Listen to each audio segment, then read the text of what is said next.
Hello everyone, welcome back to my channel. कैसे हैं आप सब? मैं होप करती हूँ कि आप सभी बहुत अच्छे से होंगे। हम भी यहाँ पे बहुत बढ़िया से हैं। सो गाइज, आज मैं आप लोगों से बातें शेयर करने आई हूँ कि हमारे यहाँ पे लिविंग और रहने का और मेलबर्न का जो घर है, रेंटल जहाँ आप अपना घर ऑन कर रहे हो, तो कितने एक्सपेंस आते हैं और रहन सहन हमारा यहाँ पे कैसा है। तो ये सब बातें आप लोगों से शेयर करने आई हूँ। जितनी अभी तक मेरे पास मैंने एक्सपीरियंस किया है वो मैं आपसे शेयर करती हूँ कि क्या क्या मोटे मोटे खर्चे हैं कि जो बहुत ज़्यादा ज़रूरी है और बहुत ज़्यादा ज़रूरी हमारे लिए कौन सी चीज़ है जो आते ही हमारे पास होनी चाहिए। तो जहाँ पे हमने रहना है, सबसे बात करेंगे घर की। तो घर दो किस्म के, अपना तो चलो आते ही बंदा कैसे ले लेगा। रेंट पे जो घर होता है न्यूजीलैंड के कंपेयर करें ऑस्ट्रेलिया का तो काफ़ी सस्ता होता है। वहाँ पे रेंट ज़्यादा है, यहाँ पे कम है। दूसरी चीज़, जो घर अपना ऑन करते हैं उनको क्या क्या एक्सपेंस करने पड़ते हैं।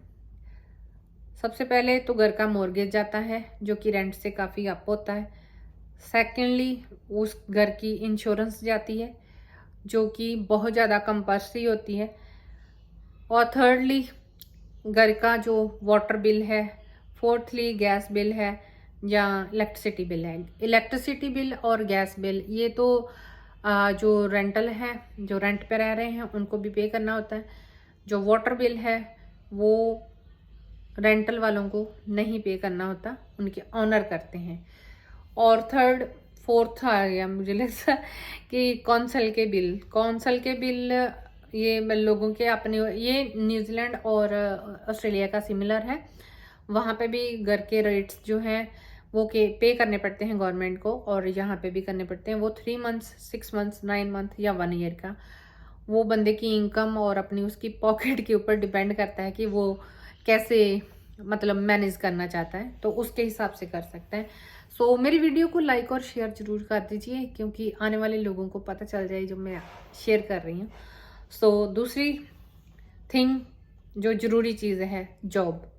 इंसान के पास घर तो होना चाहिए जो कि उसके पास आते ही हो, उसके बाद होनी चाहिए जॉब। तो एक पार्टनर के पास जॉब जरूर होनी चाहिए।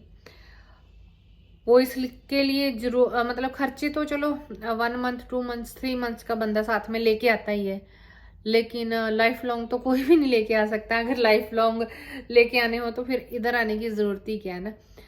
सो जॉब बहुत ज़रूरी है। अगर जैसे दो पार्टनर हस्बैंड वाइफ है, उनमें से एक के पास जॉब का होना बहुत ज़्यादा ज़रूरी है। जैसे हम हैं, मैं अभी जॉब नहीं कर रही हूँ और हस्बैंड मेरे जॉब कर रहे हैं, फुल टाइम जॉब कर रहे हैं। कभी कभी 5 डेज वर्क होता है, कभी कभी 6 डेज होता है। सो मैं अभी तक इसलिए जॉब नहीं स्टार्ट करा क्योंकि मैं पहले मुझे इंडिया जाना था, तो इंडिया से आके सोचा था करेंगे।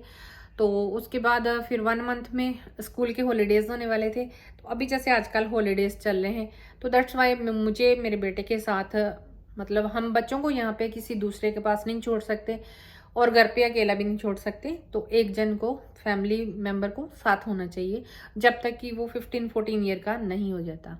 सो ये रीज़न है कि जो कि मैंने अभी तक वर्क स्टार्ट नहीं किया, और वर्क भी मैं मतलब अगर इन फ्यूचर में करूँगी तो इतना ही करूँगी जितने में मेरा मतलब बच्चा जो है स्कूल में टाइम स्पेंड कर रहा है, तो उतना टाइम मैं जॉब पे स्पेंड करूँ अगर मैंने फ्यूचर में कोई जॉब ढूंढी जहाँ लाइक करूँगी तो।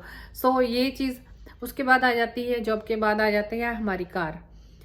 कार का होना भी बहुत ज़रूरी है, चाहे सेकंड हैंड लो चाहे रेंटल लो, लेकिन बिना कार के आप मतलब अपनी लाइफ को आगे सरवाइव नहीं कर पाओगे।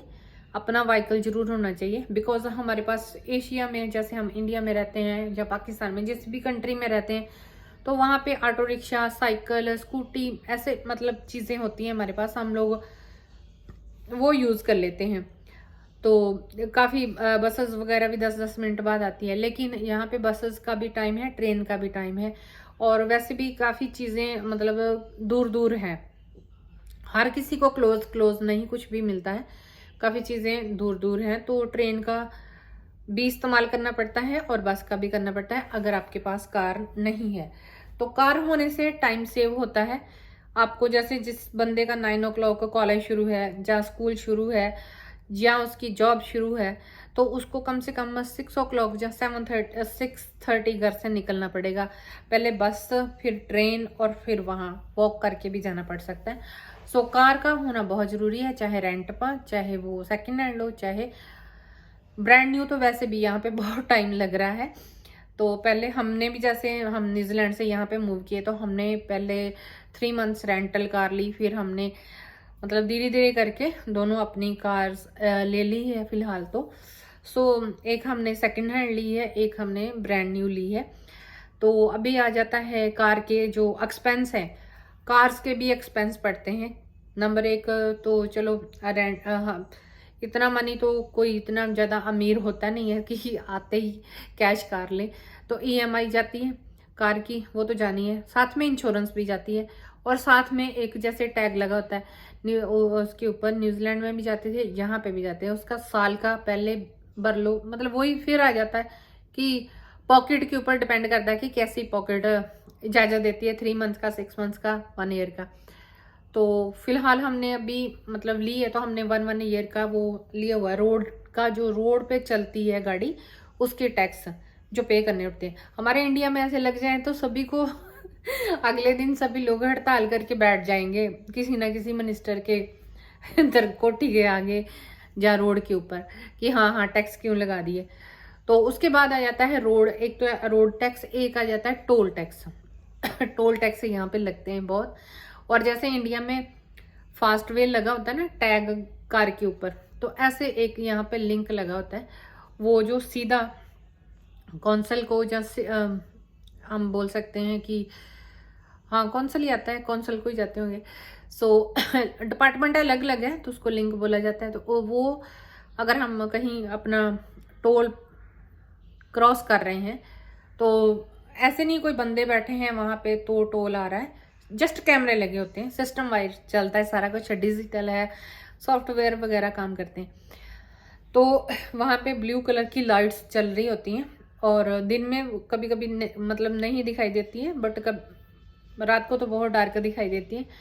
जब हम टोल क्रॉस करते हैं कार में, तो उसका टींग बज जाता है, ऐसी आवाज़ आ जाती है।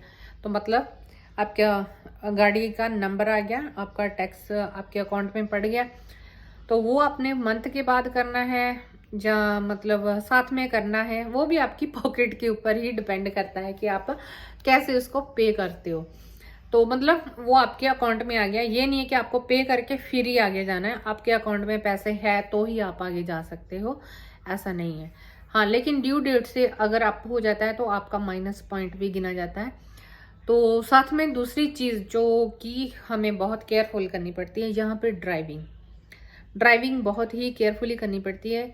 जैसे एक तो वॉकिंग वाला रास्ता बना होता है, फुटपाथ बने होते हैं, तो ऐसे यहाँ पे साइकिल की लाइन, जो बच्चे या बूढ़े या किसी ने एक्सरसाइज के लिए साइकिल चलाना है, तो साइकिल की लाइन अलग बनी होती है। कार वाले को साइकिल वाली लाइन में कभी नहीं जाना, अगर वो चला जाता है तो उसको भी फाइन पड़ता है। दूसरा, अगर हमारे यहाँ पे स्पीड लिमिट है, अगर 60 की एरिया है, लिखा होता है कि यहाँ पे 60 की स्पीड है, बोर्ड लगे होते हैं, जैसे हमारे वहाँ पे भी लगे हुए हैं, इंडिया में भी अब लग चुके हैं।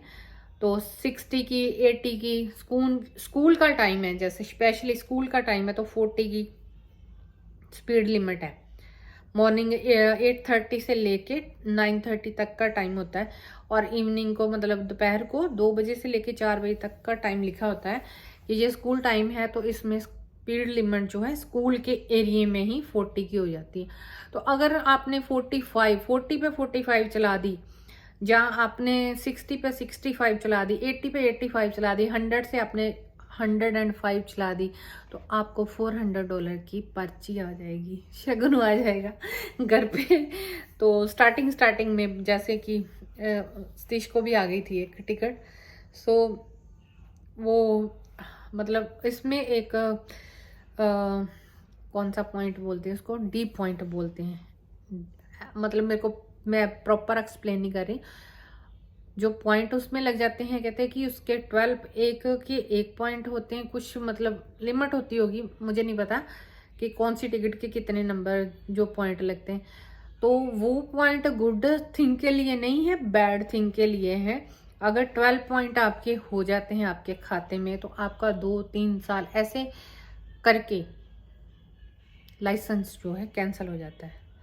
और दूसरी चीज़ जो और ज़्यादा ड्राइविंग करते समय हमें ध्यान रखनी पड़ती है, मुझे नहीं, जेंट्स को जो ड्रिंक करते हैं, अगर ड्रिंक करके गाड़ी वो चला रहा है तो बदकिस्मती से वो कुछ मतलब, वैसे तो यहाँ पे लोग चलाते नहीं है, लेकिन फिर भी कुछ अगर ढीठ लोग होते हैं जो कहना नहीं मानते हैं, जो जिनको लगता है कि मुझे कौन देख रहा है, तो अगर उनको कोई देख ले तो उनका लाइसेंस सेम टाइम कैंसिल हो जाता है। सेम टाइम, कोई कोई सिफारिश नहीं चलती है, कोई फाइन नहीं है, तो उसका जो 3-4-5 साल, 3 से मुझे लगता है 5 साल के लिए होगा लाइसेंस टोटली कैंसिल।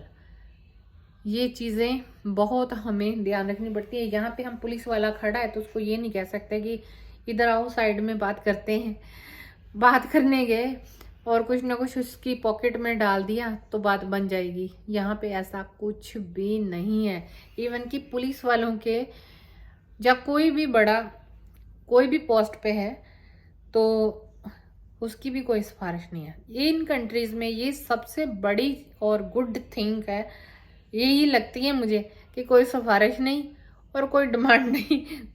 ये नहीं कहता कि मेरा वो पुलिस वाला है, मेरा वो सरपंच लगा हुआ है, मेरा वो एरिया का काउंसिल है। नो, यहाँ पे उसकी ड्यूटी 9 o'clock शुरू होती है, 5 o'clock फिनिश हो जाती है। जब तक वो ड्यूटी में है तो उस पोस्ट पे है, उस पोस्ट में वो इतनी टाइम है, उसके बाद वो नॉर्मल व्यक्ति है, चाहे वो प्राइम मिनिस्टर हो, चाहे वो कोई भी हो। सो इसलिए इन कंट्रीज में हर बंदे को मतलब लेवल देखा जाता है। कोई ये छोटा बड़ा वाली चीज़ जो है ना, वो मैटर नहीं करती है। पोस्ट से शरीर से तो हो जाता है, पोस्ट से तो ये चीज़ें बहुत ज़्यादा मतलब मायने रखती हैं। तो ये मोटी मोटी चीज़ें मैंने आप लोगों से एक्सप्लेन की है कि ऐसा ऐसा होता है, अभी तक का मेरा जो एक्सपीरियंस है।